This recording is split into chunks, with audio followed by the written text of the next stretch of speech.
we got a review for y'all. Uh, we're gonna start there. Yeah. Clipped. Clipped is a TV show On FX. that yep, FX slash Hulu Mm-hmm. that finished not too long ago. It ran for 6 weeks. What did you say? Sorry, I think it was last week, wasn't it? I believe so. Mhm. That's what I was actually trying to look up just now. Yeah, I think July 2nd Um, was the last date. right. So we needed a minute to finish it, but we finished it, Mm-hmm. and we are here to talk about it. So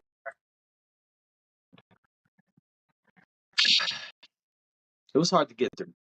I'm gonna just come straight out with the real.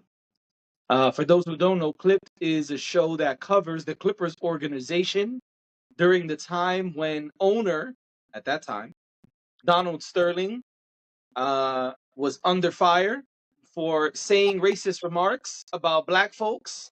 He told his girlfriend slash personal assistant on an audio recording that she leaked out to the public that he doesn't want her with black people. Why do you have to bring black people to the games? Why do you have to take pictures with black people? Why? Associate with them. Right, He asked her why she spoke to Magic Johnson. right. He took a picture to make him angry. She took a picture of Magic Johnson. He didn't like it. He said some things, and and most people know that story. But this was to talk about the things going on before and after uh, that time period, Yep. and the selling of the team, etc., etc. So there's your context. It's a 6 episode show. Yep. And it's all out now. I was waiting till it was all out to watch it. I did not watch it episodically. And I got to be honest, I'm glad I didn't. Because if I had to wait a week for some of these next episodes, I would have quit already. I understand that. Yeah, I'm not good with that. You got about 2 episodes to impress me, and after that, I'm out. Yeah, I can understand that. It was. Some of the episodes weren't great. I think episode 3 was the best episode. Yeah, I could see why you say that. Yeah, that's probably accurate. Episode 3, I was like, oh, okay, they turning up. This series might really be good. I'm getting a little excited. And then episode 4 came, and I was like, why are we doing a whole flashback episode? What's going on? Yeah. Weird. So I gotta be honest. Be honest. Honest Monday. Living through this scandal was way better than watching it on television. Oh yeah, I agree. I don't often say that because I feel like you get some good writers and a great production team and an awesome director, and you Right. can make real life look real Super fly. entertaining, real interesting, and we have seen that happen time and time again. I mean, I was what was the late oh my gosh, what was the lady's name? Damn. She dressed like Steve Jobs. Oh my gosh. And she's in Oh, prison now. Elizabeth. Elizabeth Holmes. There you go. Her story was compelling. Yeah, Okay. that was a So good show. that was a great show. The girl from Plainville came out at around the same time. That was based on a true story. I didn't watch that one, It but was I heard very good compelling. things. It's also really awkward and uncomfortable because it's about teenagers. So it's not like it doesn't make you feel good to watch it, but compelling, highly entertaining. I don't have to go on and give you a long list, but my point here is usually when art is meant to imitate life very closely, it doesn't ever seem to me like it takes a whole lot for them to make it interesting Right. because it already was interesting. Right. All they had to do was like package it up and pick some actors But and like deliver it. right, and they can take creative license because everything doesn't have to be real because it is Everything. television. This was not that great. This was I actually was more intrigued. I remember when this happened, when everything went down. I was far more intrigued listening to the podcasts I used to listen to back then and their commentary on what was going on and reading news articles about it than I was watching this miniseries. Yeah, It was kind of boring for the most part. it wasn't great. I'm disappointed. I thought Lawrence Fishburne was gonna go in there and do his thing, and he didn't do bad, but just wasn't a great show in my opinion. It was probably a 6. Yeah, yeah, I would give it a 5, 6. I don't know. I was really excited about this show. Trailer looked good, but they got me because this wasn't great. I mean, I think they did do a good job of discussing the complexities of the racial issues, Yeah, and the way that certain people reacted and things played out. But besides that, I don't know. I don't know how much more interesting it was. I mean, it was sad to see Homegirl be obsessed with celebrities and wanting to be one so badly. yeah, But I think that's a lot of people's reality today. that's true. Um, and I mean, I can't say what I want to really say, but F Donald Sterling. I mean, this Yeah. didn't change my view on him at all. It actually made me feel like F his wife too. Oh, absolutely. Because I didn't know anything about the wife or their situation. None of that. But it made sense once you watch it. It's like, oh, okay, well, Yeah. everybody was out for self.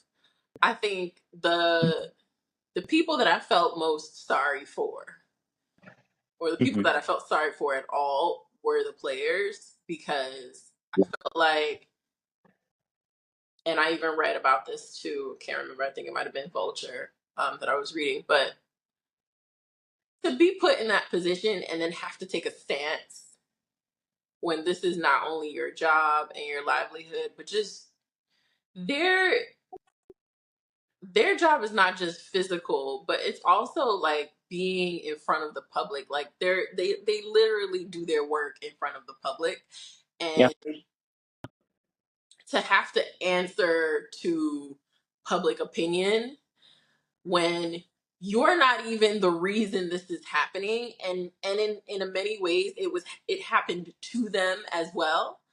Right. um I felt like it's such a weird position to be in, and I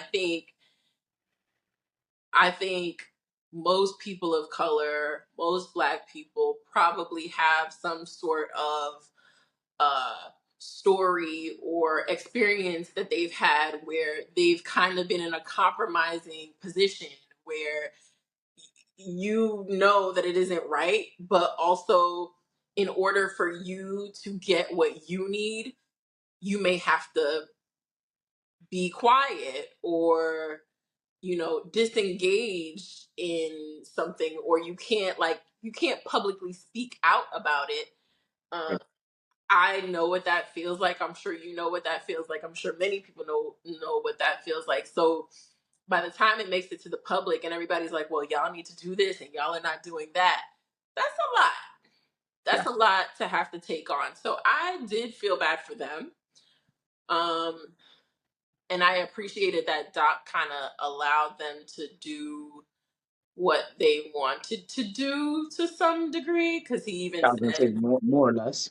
yeah, because apparently he was not happy with them turning their backs, and flipping over their um their uniforms, but he knew that they were going to do it, and he just, he didn't try to stop them.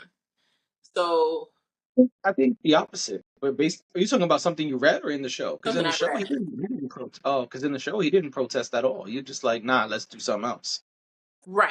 And that was basically what he said. I guess he basically came out publicly and said he knew what the players were going to do, but he didn't object to them doing it, but he also didn't participate because he didn't necessarily agree with the way they were handling things. Well, I mean, that's fine. He don't wear a jersey.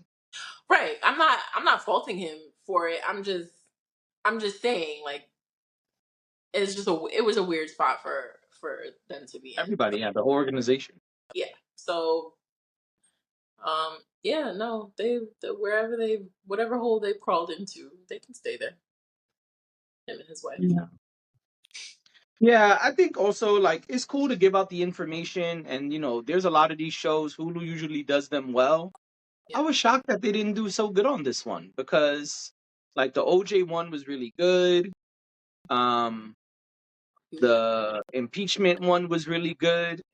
To me, it's the Monica Lewinsky show, but the impeachment one was really good. So I was shocked that this one wasn't so great. I had higher expectations because they do these shows often and do them pretty well. You mean FX? FX, yes. Sorry. Um, yeah, but it could also be a different production team because it's not the same show. Right. That's true. Those particular shows were the same. Were on the Oh same yeah, right, because it's an American story or whatever it's American called, crime. that series. There you go. Yeah. So I understand. Yeah, I thought so. I feel like a lot of great shows have come out of FX. So I too was expecting this to be um a home run, but it wasn't, and that's okay. Listen, Slam dunk. a slam dunk, that's better. It's not always gonna hit, and that's fine. Um, it was pretty boring. Yeah. I was really laser focused on it, but after episode 3 finished, it was just like, "Hmm." Yeah, I do want to say my last thought. Ed O'Neill, who played Donald Sterling, I had to look up his name because to me he's just Al Bundy. right. I always forget. Um, right. Uh, Ed O'Neill. It was interesting to see him play that type of character. Uh, I thought it was entertaining seeing him play that character. Mm-hmm. That's it. That's my last thought. It was. It was. I know people had issues with the acting. People felt like the acting wasn't great. I mean, Right. Yeah, I've heard that. my difficulty with that, yes, there's bad acting, but my difficulty with that sometimes is if we're acting like people who really exist, and I don't. Right. What are we supposed to do? Right. And I don't know what those people are normally like because I don't know what his wife is like and I don't know what that lady was like. I know she was on television, but I didn't pay enough attention to like really know what her voice was like or anything like that. So I feel like you kind of got to take it as it is, um, and not put too much stock into that. But yeah, that's my last Gotcha. thought.